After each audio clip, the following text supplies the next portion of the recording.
После морского путешествия в Камбоджу единственное, чем хочется заниматься по приезде, это не заниматься ничем. Вообще. Ну а мне захотелось поближе познакомиться с камбоджийцами. А для этого лучше пересесть в поезд. Я слегка глуховата. Тогда я буду говорить над самым вашим ухом. Здешние поезда способны перенести в далекое прошлое, в блистательные времена королевства Кхмеров. А если решиться заглянуть в сельскую местность, то в самой ее глубине нас могут ожидать несколько пугающие встречи. На деле же путешествие в Камбоджу оказалось незабываемым и не менее приятным, чем ощущение от прикосновения мягких лапок тарантула. Здесь, на самом большом озере в Юго-Восточной Азии, свое жилище можно взять и переместить собственными руками. Словом, для тех, кто хотел бы увидеть сооружение, требующее легкого ремонта, прокатиться в открытом вагончике и навести красоту прямо на рынке, поезд — это то, что надо. Степ-бай-степ продюксьон при участии France Television и компании «Вояж». Под стук колес.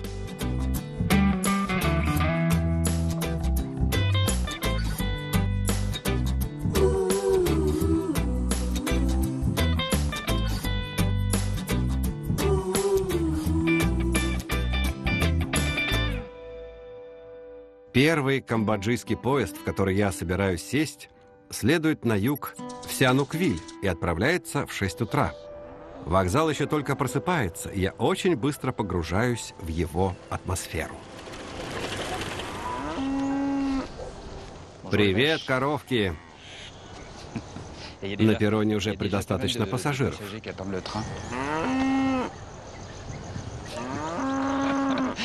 И правда, атмосфера. Первые железнодорожные линии в Камбодже были построены французами еще во времена колонизации. Долгое время старые пути оставались в заброшенном состоянии, и только совсем недавно, в 2016 году, они были восстановлены, а поезда постепенно возобновили движение. Здравствуйте. Добрый день. А что, скутеры, вы тоже везете с собой? Да, ведь как только я доберусь до города, мне надо будет на чем-то продолжить путь. Услуга предоставляется транспортной компанией? Всегда можно взять и прихватить с собой скутер? Да, конечно. Как здорово. И так удобно. Как раз сейчас идет погрузка. А как все это работает? В поезде всегда есть места для скутеров? Нет, мест только 15. А если мой последний окажется 16-м, что тогда? К сожалению, взять его не получится. Понятно.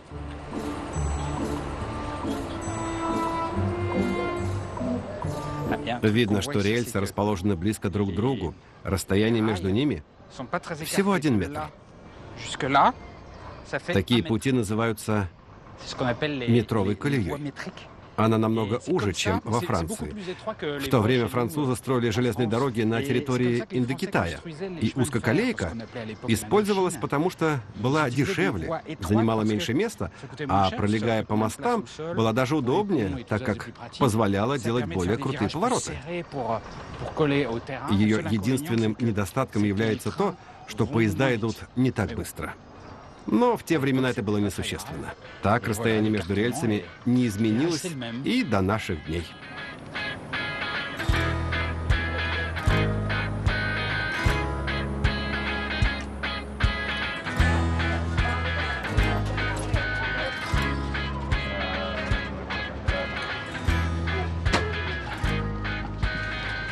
А вагон-то совсем новый.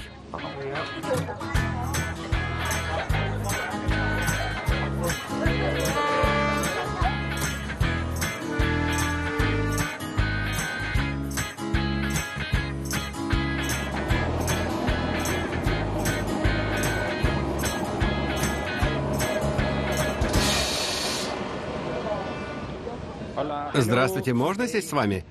Не хочу вас утруждать, но можно попросить вас подвинуть сумки? Так, потихоньку. А что у вас там? Поставим сюда. Еда, взятая в поездку. Это рис. Значит, рис. Да. А здесь сушеная рыба. Попробуйте.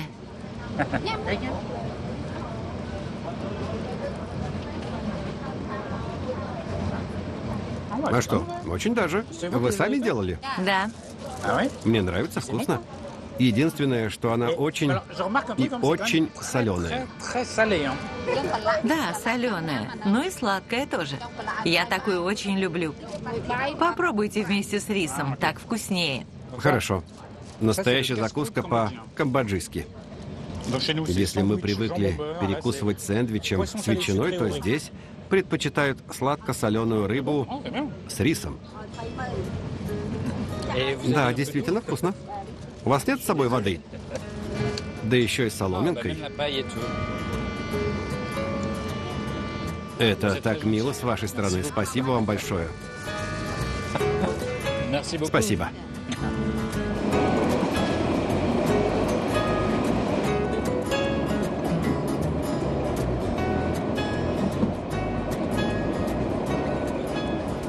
Приветствую. Здравствуйте.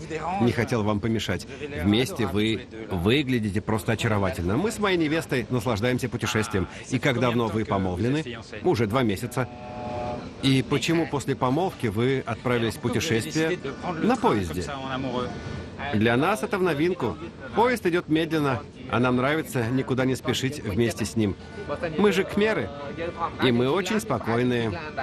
А что означает быть кхмером? Узнать кхмеров можно по их манере выражаться. Язык для нас является первостепенным, он наша культура. Еще нас можно узнать по цвету кожи. И, наконец, мы камбоджийцы. Народ мирный, а не амбициозный. Мы очень гостеприимны и хотим жить в мире. Вы говорите, что ваш народ не слишком амбициозен. Что вы хотели этим сказать? К примеру, крестьянин, у которого есть клочок земли, будет там трудиться и заботиться о нем, но никогда не будет претендовать на землю соседа, чтобы увеличить владение. Он не займет и квадратного метра. Большая доброта и мягкость людей действительно чувствуются, как только попадаешь в вашу страну. Это видно? Да. Мягкость характера – наша характерная черта. Хорошее определение. Большое спасибо. Было приятно с вами поговорить. И вам большое спасибо. Хорошего путешествия. В поезде мягкий характер попутчиков проявился сразу. Но мне почему-то кажется, что когда камбоджийцы садятся за стол, они проявляют большую решительность. На прилавках рынков чего только нет. Все, что летало, бегало, ползало. Кузнечики, сверчки. И все это можно съесть. Но настоящее фирменное блюдо – это тарантул. Как их только здесь не готовят. И сегодня в одной деревушке я встречусь с настоящими охотниками на тарантулов.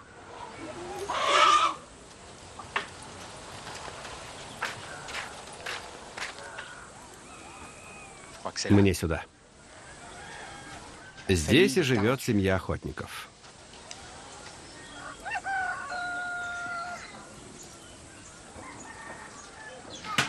Тук-тук-тук. А вот и вы. Добрый день. Что вы готовите сегодня на обед? На обед у нас будет жареный цыпленок, куриный суп с лимонной травой и овощи. Звучит неплохо. И никаких тарантулов? Мой муж ушел их ловить. Он скоро вернется, когда можно будет приготовить и их тоже. А, значит, ваш муж сейчас на охоте. Он, должно быть, очень храбрый, ведь тарантулы опасны. Да, они ядовитые. Но у нас есть способ их поймать. Вы, наверное, влюбились в вашего мужа, потому что он такой храбрый? Да. Он хороший охотник. И даже если бы он не охотился на тарантулов, я бы все равно его полюбила. Я люблю его очень сильно. Как же это мило. Сейчас он находится прямо в саду. Вы можете присоединиться к нему, если хотите. В вашем саду? Ладно, пойду посмотрю. Увидимся позже.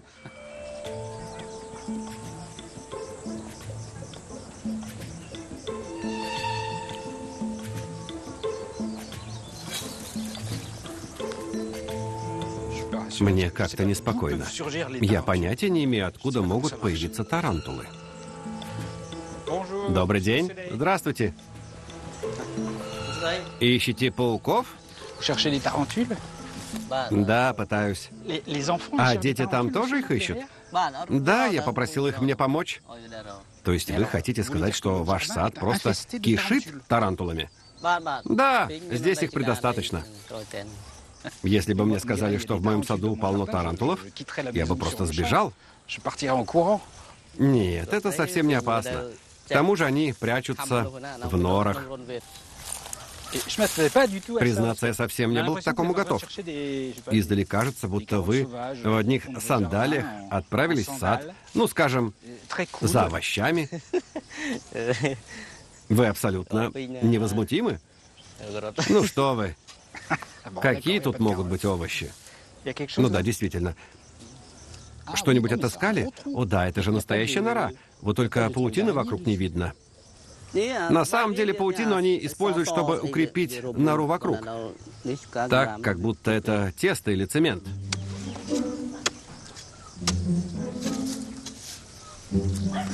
Глубокая? Да, копать придется глубоко.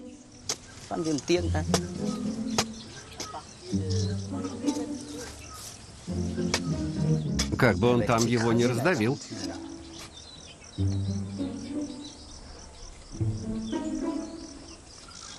А это что такое белое? Яйцо. А яйцо с одним тарантулом или там их несколько? Внутри находится множество паучков. Необычно на ощупь. Главное не раздавить. Похоже на яйцо пашот. Только с тарантулами вместо желтка.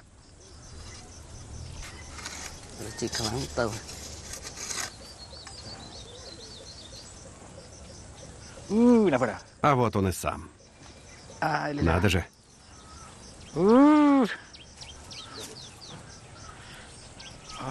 Неприятные существа.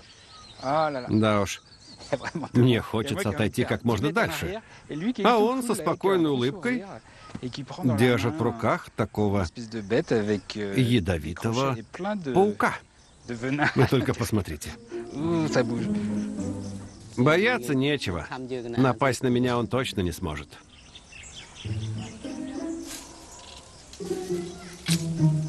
Очевидно, на кухне уже заждались. Жена решает выйти и тоже помочь.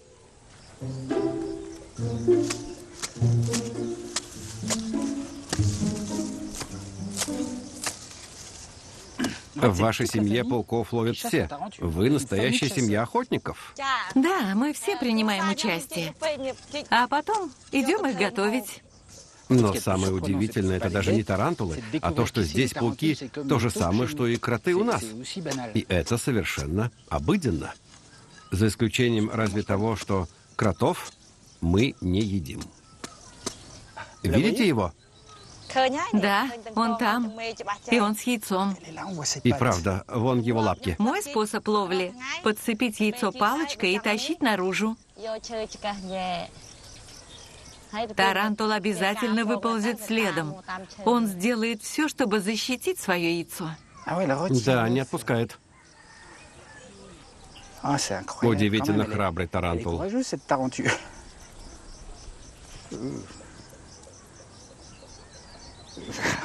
Я не в восторге от этих тварей. И все же просто невероятно, как упорно он защищает свое яйцо. Но ведь вместо того, чтобы не отдавать яйцо, он мог бы взять, да и напасть на вас, укусить и потом просто уйти с яйцом. Это исключено. Палкой я держу яйцо, паук держится тоже. И за яйцо, и за палку. Поэтому не может ни бежать, ни нападать.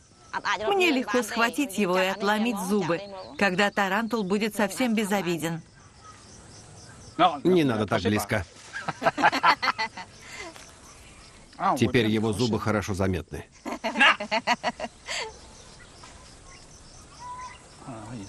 Только подумать. Какие же они большие.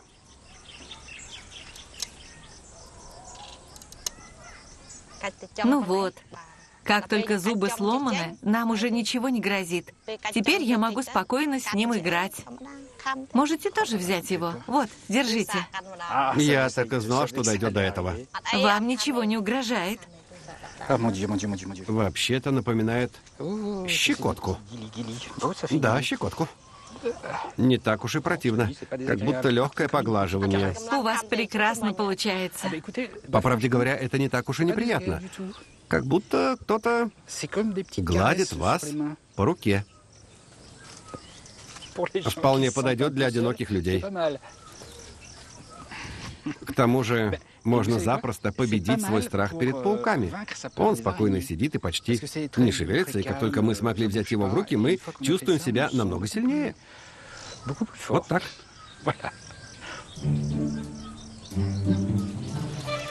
К несчастью для моего восьмилапого приятеля, его очень ждут на кухне. Сначала пауков отваривают в течение 5 минут, а затем обжаривают в кипящем масле по минуте на каждой стороне.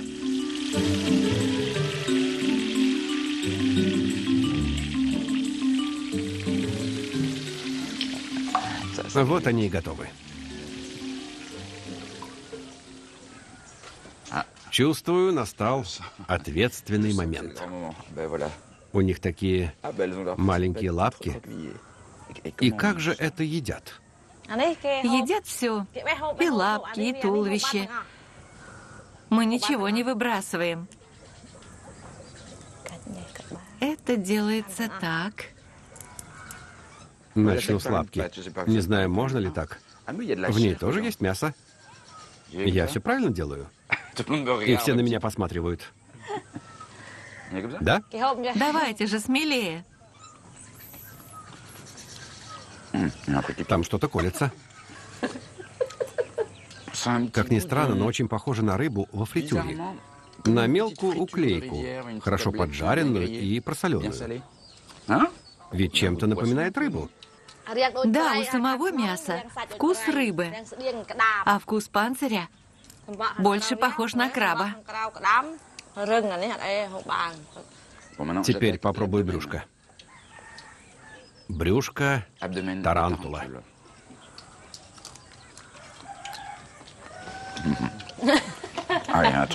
Из него выделяется какой-то сок. Он весь напитан каким-то соком. Это потому, что и мочевая система, и кишечник, все находится в брюшке. А зачем их вообще едят? Просто потому, что их много повсюду, или потому, что вы считаете их вкусными? А может, они обладают какими-то особыми свойствами? Это как лекарство. Яд тарантула используют для лечения. Вот так. Старшее поколение научило нас отламывать им зубы и закапывать немного яда в глаза. Вот так. По капле зуба в каждый глаз. Это помогает людям с плохим зрением. Мне тоже так делали, когда я была маленькой. Я плохо видела, и мама так лечила меня. По нескольку капель в каждый глаз. Это сработало. Надо же, есть чему поучиться. Что меня больше всего удивляет, так это то, что я думал, что, приехав сюда, наткнусь на таких вот охотников на тарантулов, настоящих искателей приключений. А в итоге оказался за одним столом вместе с тихой деревенской семьей. В чем ваш секрет? Как вам удается быть такими расслабленными? Думаю, чтобы поймать тарантулов, нужно сохранять спокойствие и быть очень терпеливым. Это должно исходить изнутри. Так мы и становимся такими безмятежными. Я понял, что это настоящая формула счастья от тарантулов. Большое спасибо за все. Было здорово побыть с вами. Мне все очень понравилось. Ну, кроме брюшка. Чтобы успеть все это переварить, поездка в поезде подойдет как нельзя лучше. В Камбодже их не так много. Чтобы уехать с юга в столицу, существует только одно направление. И всего один поезд в день.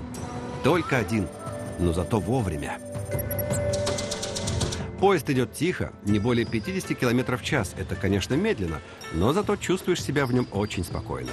Я приезжаю в столицу страны Пномпень. Очень современный, развитый город. Очевидно, что Транспорта в столице гораздо больше, чем в сельской местности. Но, несмотря ни на что, здесь тоже царит какая-то безмятежность. Даже находясь в пробках, никто не нервничает и не сигналит. Все идет так, как должно идти. В столице менее 2 миллионов жителей, и эта цифра далека от количества населения больших бурлящих мегаполисов Вьетнама или Китая. Здесь присутствует свое особое очарование. Находясь где-то очень-очень далеко, в самой глубине Азии, чувствуешь себя при этом спокойно, расслабленно и непринужденно.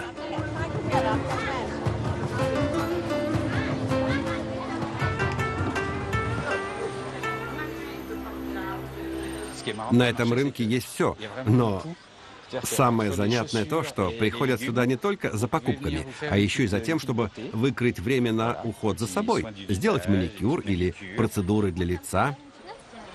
Здравствуйте, а почему у вас на лице нечто вроде пленки и повязка на глазах? Это маска для лица, она укрепляет кожу. А повязка на глазах защищает от света. А вы комфортно себя чувствуете, находясь в маске вот так, посреди рынка? Вполне. Косметические процедуры делают на каждом рынке. Ну раз это есть на каждом рынке, тогда, конечно, это самое обычное дело. Вы приходите сюда до или после того, как сделаете покупки? Я бываю здесь после. Заниматься покупками утомительно. Я много хожу, устаю. А здесь я отдыхаю, освежаюсь. Что ж, неплохая программа. Да и к тому же приятное занятие. Желаю вам хорошо отдохнуть. Большое спасибо. Всего доброго. И вам спасибо. До свидания. Ну вот, так она меня и не увидела.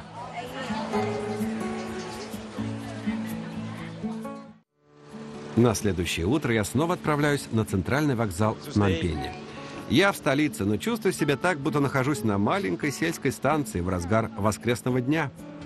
Перроны пустынны, а я покидаю Пномпень очарованный. И в то же время чувствую, что что-то упустил, потому что, как правило, название столицы сразу же вызывает ассоциации с тем мучительным периодом абсолютного террора, поглотившего Камбоджу с 1975 и до 1979 года, когда красные кхмеры наводили ужас на всю страну. Сейчас на улицах города не осталось ничего, что могло бы напоминать об этой страшной трагедии. Мне удивительно, что эта тема стала табуированной. Поэтому я решил попытать счастье и разузнать хоть что-нибудь у одной из пассажирок. Мне трудно говорить об этом, а любому камбоджийцу тем более сложно вспоминать тот период, когда почти четверть населения страны погибло под ударами красных кхмеров. Скажите, а каков сегодняшний взгляд на те события? Стоит мне вспомнить об этом, я тут же содрогаюсь. Столько ужаса и крайней жестокости страна узнала в тот период. Мы жили в страхе. Казалось, каждый день мог стать последним. И каждый день мы благодарили Бога за то, что еще живы. А где именно вы были, когда 17 апреля 1975 года красные кхмеры захватили Пномпень и уничтожили его жителей? В тот день я была в больнице. Я попала в аварию и находилась в очень тяжелом состоянии. Но даже больные или инвалиды, такие как я, были вынуждены покинуть город. Мы бежали в сторону окрестных деревень. Остановиться или развернуться на полпути было невозможно. Надо было двигаться только вперед. Выбора у нас не было. На нас были направлены пушки. К счастью, кто-то помог мне и перевез меня на своем велосипеде. По дороге я несколько раз падала в обморок. Настолько мне было плохо. А лекарств у меня не было. В раны попала инфекция, я испытывала ужасную боль. А какой стала жизнь при правлении красных кхмеров? Такой же, что и до них? Красные кхмеры заставляли нас работать в полях. Мы работали на земле с утра до ночи, и это было очень тяжело. Это был принудительный, коллективный труд. Мы оказались на положении рабов. Красные кхмеры угрожали и грабили нас. Мы никогда не находились одни. Нам не давали возможности остаться в уединении. Мы все время голодали. Но нам было положено только немного риса.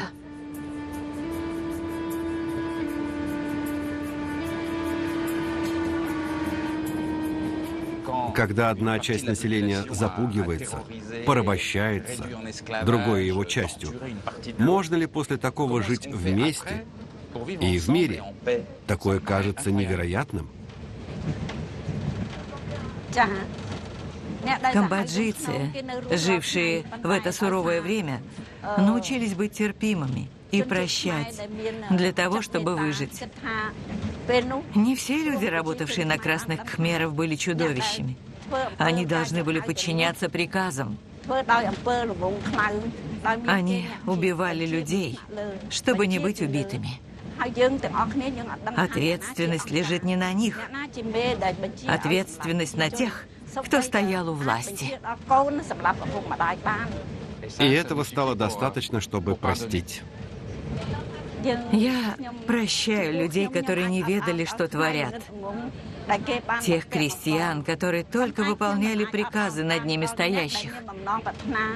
Но я никогда не прощу всех тех, кто манипулировал народом и погубил столько мужчин и женщин. Такое простить невозможно. Спасибо. Благодарю вас за этот достоверный рассказ. Спасибо. Я рада, что смогла с вами поделиться. Спасибо. Видимо, именно за это я и люблю поезда. За встречи и разговоры на чистоту. Они внезапно наделяют историю обликом, голосом и эмоциями. Теперь мне бы хотелось очутиться в деревне. Затеряться в этих рисовых полях, символе страданий миллионов камбоджийцев во времена красных кхмеров. Сегодня там нет ничего, кроме повисшей тишины.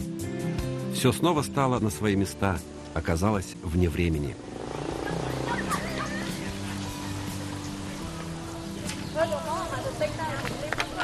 Я влюблен в атмосферу этих маленьких деревень, такую тихую и умиротворенную. Я нахожусь в деревне, которая называется Барива. И это типичная глубокая Камбоджа. Сперва кажется, что здесь нет ничего особенного, лишь один или два дома. Но на самом деле в деревне живет порядка 350 семей в уединенных, вот так вот разбросанных среди рисовых полей домах, с узенькими грунтовыми дорожками, которые ведут от одного дома к другому. А еще здесь все ездят на скутерах. Но всегда очень тихо и плавно. Шума нет вообще.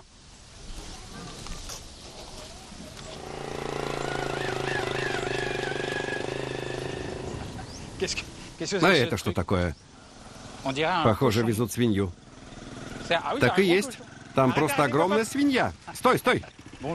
Добрый день. Здравствуйте. Зачем вам нужна с собой такая огромная свинья? Везете продавать? Это самец, он нужен для воспроизводства. Я везу его на соседнюю ферму.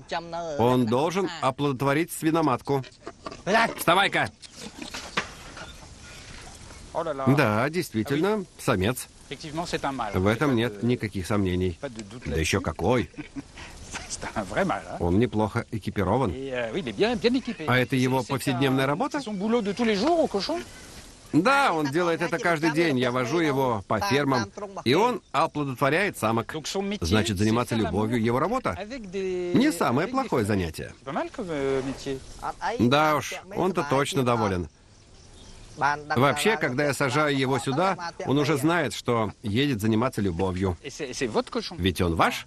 Да, мой. И каждый раз, когда он занимается любовью, он приносит мне деньги. Все ясно. Не часто приходится гладить свиные уши. Вообще-то это священное животное. А сколько он весит? Примерно 200 килограммов. Он выглядит чистым, и все же чем-то немного пахнет. Да, похоже на легкий запах дыма. Это его естественный запах. Без этого запаха самка не позволит ему к себе приблизиться. Вы хотите сказать, что этот легкий запах дыма и привлекает самку? Да, именно такой запах и делает самца соблазнительным для нее. Ну, что тут сказать, я, по крайней мере, успокоился. Уж я-то точно не свиноматка. Ведь такой запах меня совсем не привлекает. Я как раз везу его на ферму. Поедем со мной, если вам интересно? Хотелось бы на это посмотреть. Едем.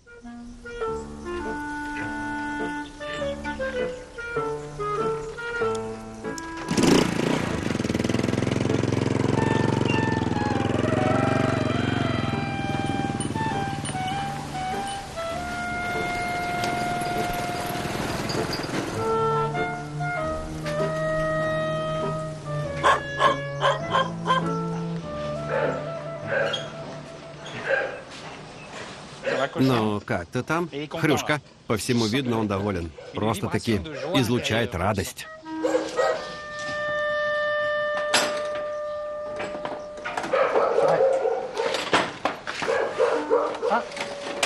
А хвост у него совсем не крючком.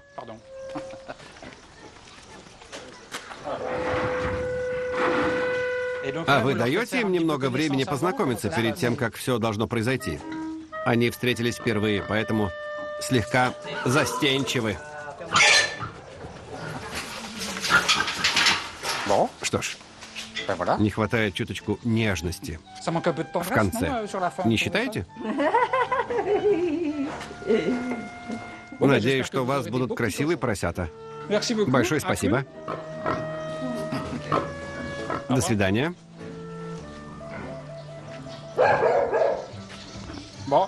До свидания. Я даже не ожидал, что это будет так познавательно. Много у вас еще свиноматок на сегодня, или ему положено только одна в день?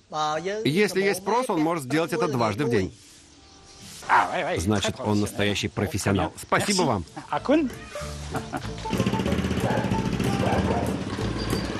После путешествия в деревню и такого неоднозначного экскурса я задумал прокатиться на не совсем обыкновенном поезде.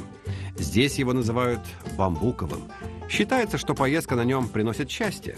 Камбоджийцы приезжают со всей страны, чтобы проехаться на этом незамысловатом поезде из 4 колес и бамбуковых досок. В стране, где поездов не так уж и много, бамбуковый поезд был создан просто ради удовольствия прокатиться по рельсам.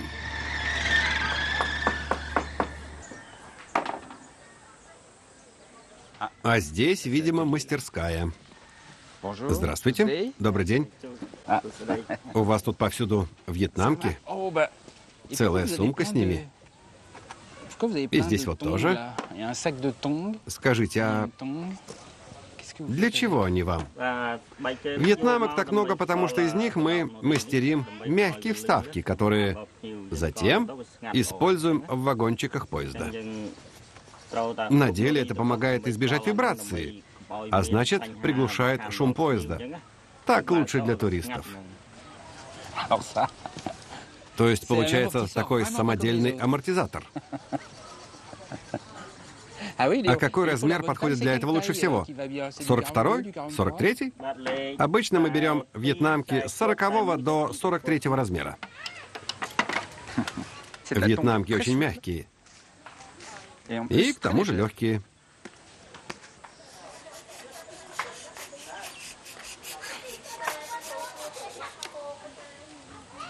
Они и позволяют двигателю не слишком сильно распространять вибрацию на корпус. Смотрите. Маленький кусочек под двигателем. И еще под рамой вагончика. Вот, собственно, и все. Итак, я отправляюсь на проверку камбоджийских амортизаторов. Небольшая увеселительная прогулка по окрестностям. Просто для того, чтобы ехать на поезде и смотреть по сторонам.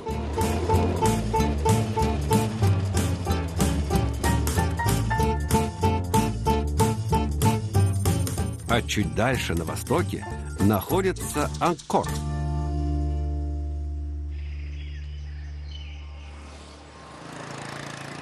Я ни за что на свете не упущу возможность побывать там. Миллионы посетителей со всей планеты, очарованные легендой об Ангкоре, съезжаются сюда, в самое сердце империи Кхмеров. Империи, которая сияла с 9 по 15 века. В период расцвета город вмещал почти 1 миллион жителей. В те времена по своим масштабам он был, возможно, самым большим городом в мире, настоящим средневековым мегаполисом. Просто невероятное место. Вы только посмотрите.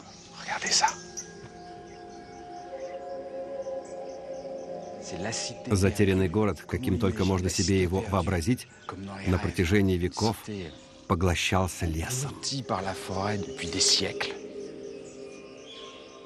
Он воплощает собой совместное произведение человека и природы и производит совершенно чарующее впечатление. Кроме того, повсюду царит волшебная атмосфера. Здесь очень влажно, кругом голоса птиц, мягкие очертания леса, камни и развалины.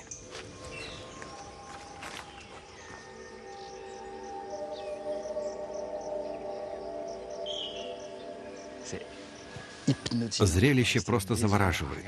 Можно часами наблюдать за тем, как деревья сливаются с архитектурой. И теряться в догадках, как дерево смогло прорасти через такое монументальное сооружение. На самом деле, все обстоит несколько иначе. Пролетающие мимо птицы роняют сверху помет, в котором остаются семена растений. Семена остаются на камнях и затем прорастают. Корни находят просветы в камнях, и постепенно, год за годом, создается это удивительное произведение. Кажется, что дерево вот-вот раздавит сооружение, но на самом деле они составляют единое целое. Даже складывается впечатление, что они не могут жить друг без друга.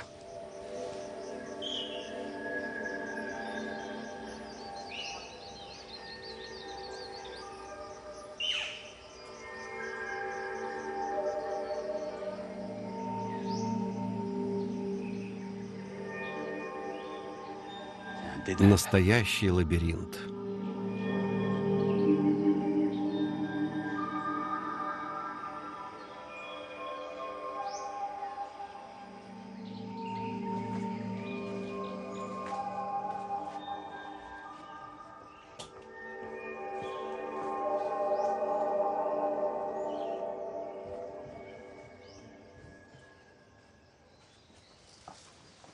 Здесь кто-то молится.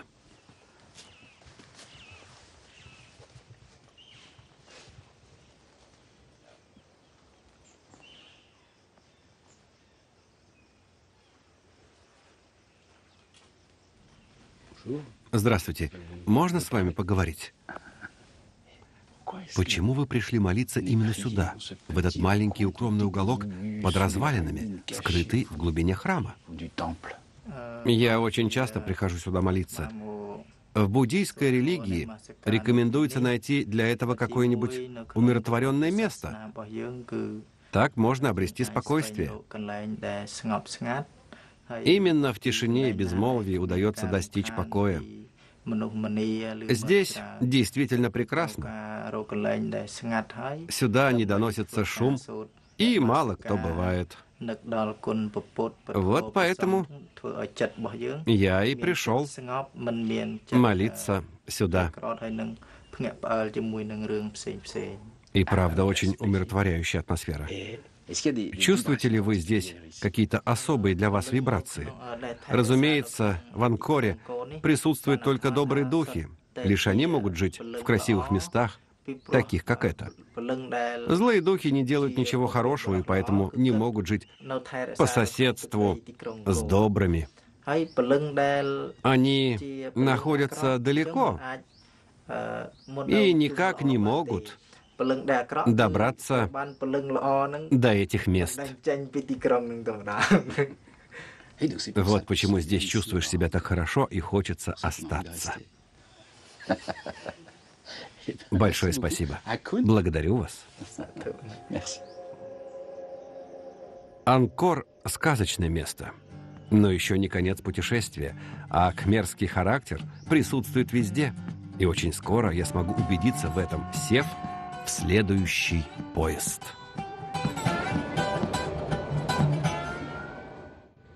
Здравствуйте. Можно сесть рядом? Добрый день, мне очень понравился ваш головной убор. Это ведь кхмерский узор, не так ли? Я слегка глуховата. Тогда я буду говорить над самым вашим ухом. Мне понравился ваш головной убор. Это кхмерский узор? Да, конечно. Почему вы его носите? Да потому что меня слишком коротко постригли. Так что я немного стесняюсь. Только и всего. Да вы кокетка. Это все мой племянник. Это он меня так подстриг. Стричь он не умеет. Уж слишком коротко отрезал. Поэтому мне и не нравится. А почему он решил сам вас подстричь? Просто потому, что ему было лень сходить со мной к парикмахеру. Какой неучтивый. Да он просто лодырь. Но ничего, волосы все равно отрастут. И тем не менее, я считаю, что вам очень идет такая стрижка. Вы потом могли бы коротко стричься. Спасибо за компанию. Спасибо и вам. До свидания.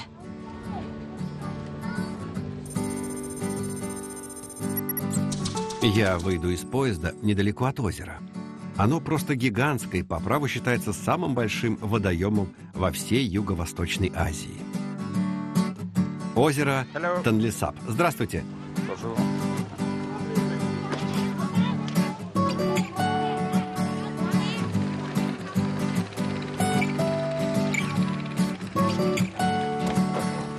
Тонлесап очень отличается от всех прочих озер.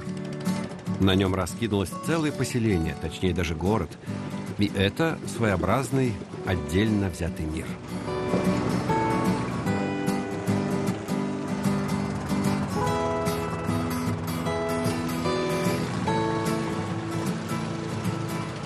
Посреди озера кипит удивительная жизнь. Мы словно находимся на оживленной речной трассе.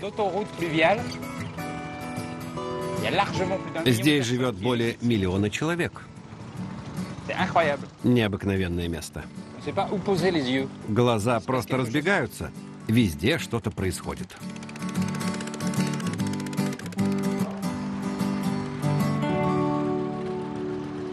На озере есть своя торговая улица. На самом деле это главная улица. И как только немного от нее отдаляешься, становится гораздо тише. Это самый населенный район. Здесь каждый занят своим делом. Есть даже церковь. Немного странно, что церковь находится рядом со школой. А тут еще и перемена. Забавно выглядит со стороны.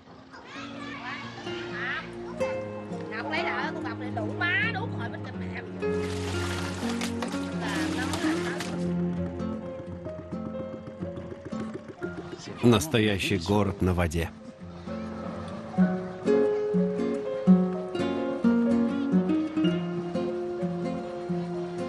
Все это так удивительно и по-своему уникально. Теперь мы оказались в открытых водах. Тонлесап – крупнейшее пресноводное озеро Юго-Восточной Азии.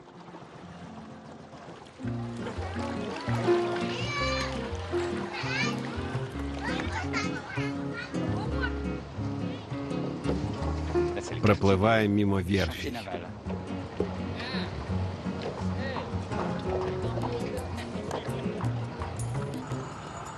А вон там какой-то парень. Но подождите, что же он делает? Кажется, он перетаскивает свой дом. Да, он тянет свой дом. Но зачем он это делает? Он просто вынужден его переместить. Уровень воды слишком снизился, иначе он застрянет на мели. А мы можем подплыть поближе? Приветствую. Здравствуйте. Получается? Да. Трудно, наверное, сдвинуть с места такую тяжесть. Довольно сложно тянуть за собой дом, а если поднимается ветер, становится тяжело вдвойне. Да и уровень воды не всегда позволяет заниматься этим. Когда вода стоит по грудь, становится слишком тяжело. Так что приходится брать лодку. И как часто вы так переезжаете? Все зависит от погоды и ветра. Например, в один и тот же день можно передвинуть дом дважды. А иногда на одном месте проходит несколько дней или недели. Если хотите, можете плыть за мной следом. Здесь недалеко. Весь город подчинен ритму озера. Тонлесап имеет одну интересную особенность. В зависимости от паводков Меконга его уровень сильно меняется, как будто бы озеро надувается и сдувается. В некоторых его местах глубина может варьироваться от 1 до 9 метров, а площадь озера увеличивается в 6 раз.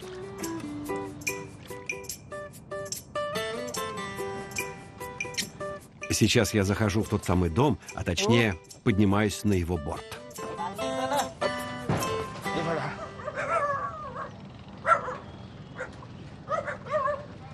А что вы делаете сейчас? Пришвартовываю дом, чтобы его не унесло ветром. Может, это и хорошо, у вас все время новые соседи. Вам некогда скучать? Да, сначала я жил там, затем рядом с тем домом, и еще вон там. Соседи все время меняются. А случалось ли вам переезжать только потому, что вас не устраивали соседи? Бывало и такое, порой попадались очень шумные соседи, а иногда любители выпить, приходилось переезжать.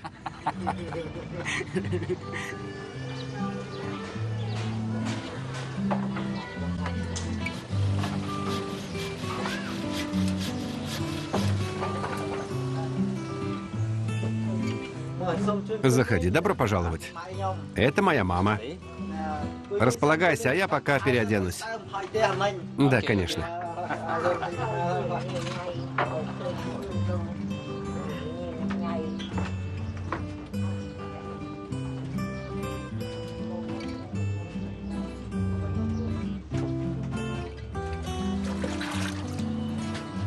Мы познакомились всего 15 минут назад, а я уже чувствую себя частью семьи. Но так и должно быть. Ведь я в Камбодже. И, конечно же, меня пригласили на обед.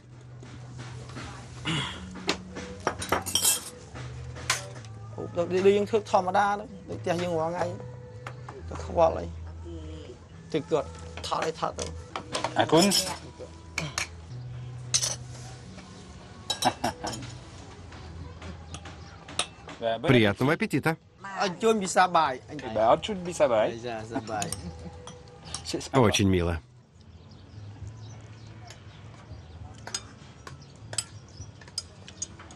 Есть ли какие-нибудь преимущества в постоянной жизни на воде?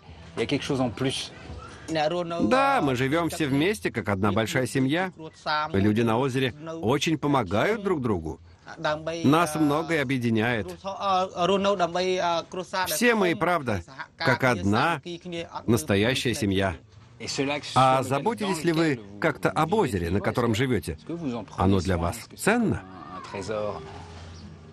Да, но все же хотелось бы, чтобы все принимали больше участия и больше заботились о нем. Люди выбрасывают сюда слишком много мусора. К тому же уровень воды в озере становится все ниже и ниже. Возможно, это происходит из-за изменения климата. Но если все мы приложим усилия и будем беречь и озеро, и всю окружающую среду, ситуация улучшится. Вода будет не такой грязной, а рыба будет больше. Все будут довольны, а мы будем не так бедны. Что ж, большое спасибо за гостеприимство и за то, что мне столько всего показали. Спасибо, что не отказались зайти и пообедать с нами.